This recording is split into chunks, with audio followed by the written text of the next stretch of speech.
शाम का वक्त था। आसमान पर हल्के हल्के बादल थे और सूरज अपनी सुनहरी किरणें जमीन पर बिखेर रहा था। साद अपने घर की खिड़की के पास खड़ा बाहर देख रहा था।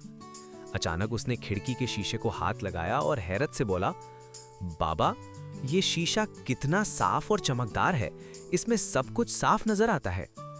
बाबा, ये शीशा कैसे बनता है? बाबा मुस्कुराए और बोले, बेटा साद, तुमने बहुत अच्छा सवाल पूछा है। आओ मैं तुम्हें शीशे की दिलचस्प कहानी सुनाता हूँ। साद फौरन बाबा के पास आकर बैठ गया। बाबा ने कहना शुरू किया, बेटा, शीशा दरअसल रेत से बनता है। वही रेत जो तुम समंदर के किनारे या मैदान में देखते हो। लेकिन हर रेत से शीशा नहीं बनता, बल्कि खास किस्म की साफ और बारीक रेत होती है जिसमें सिलिकॉन ज्यादा होता है। इसे सिलिका सैंड कहते हैं। इसके साथ कुछ दीगर अज्जा भी मिलाए जाते हैं, जैसे कि सोडा ऐश जो रेत को पिघलने में मदद देता है, और चूना जो शीशे को मजबूत और टूटने से महफूज बनाता है। साद हैरान होकर बोला, बाबा, रेत से शीशा, ये तो जादू लगता है। बाबा हंस पड़े, ये जादू नहीं बेटा, ये अल्लाह ताला की बनाई हुई दुनिया के उसूल हैं। अल्लाह ने हर चीज में खासियत रखी है जिससे इंसान फायदे हासिल करता है। हम जानते हैं कि असल इल्म और अक्ल अल्लाह ताला की तरफ से है। अल्लाह ही इंसान को सोचने और दरियाफ्त करने की सलाहियत देता है। कुरान पाक में अल्लाह ताला फरमाता है, अल्लमल इंसान मा लम यालम, कि वही है जिसने इंसान को वो सिखाया जो वो नहीं जानता था।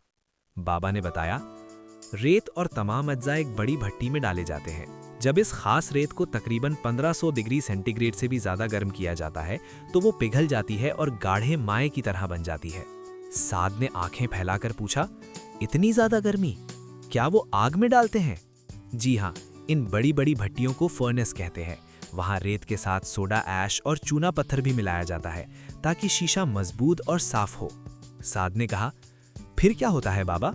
बाबा बोले, जब ये सब चीजें पिघलकर एक जैसा माए बन जाती हैं तो इसे मुख्तलिफ सांचों में डाला जाता है।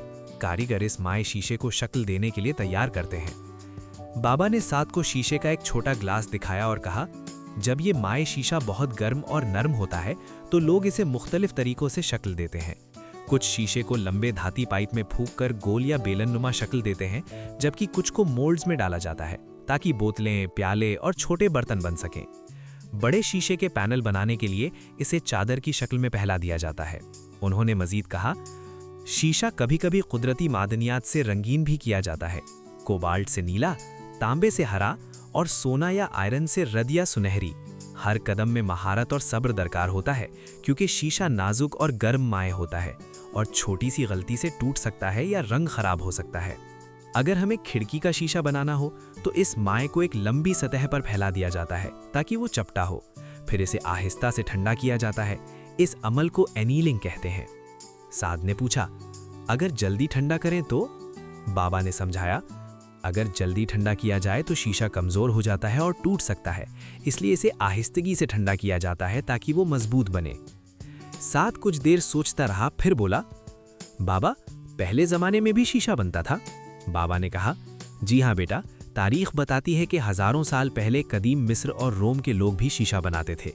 मेसोपोटामिया में छोटे मोतियों और बोतलों की शक्ल में शीशा बनाया जाता था। रोमियों ने शीशे को पाइप में फूंककर बड़े प्याले, बर्तन और खूबसूरत लैंप बनाए। बाद में अरब कारीगर शीशे को मजीद रंगीन और खूबसूरत बनाने में महारत हासिल करते गए। इस्लामी सुनहरी दौर में शाम, मिस्र और पारस के कारीगर शीशे के लैंप, खिड़कियां और मुज़ेक बनाते थे।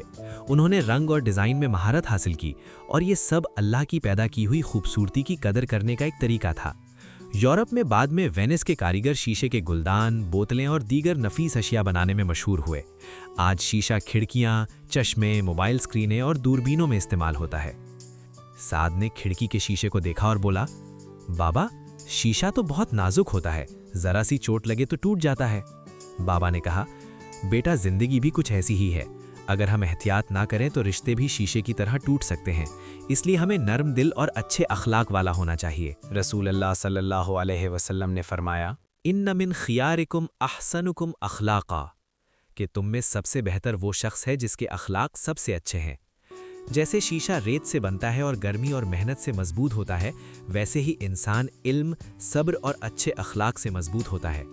साद बोला, बाबा, आज मैंने सीखा कि रेत से शीशा बनता है और अच्छे अखलाक से इंसान बनता है।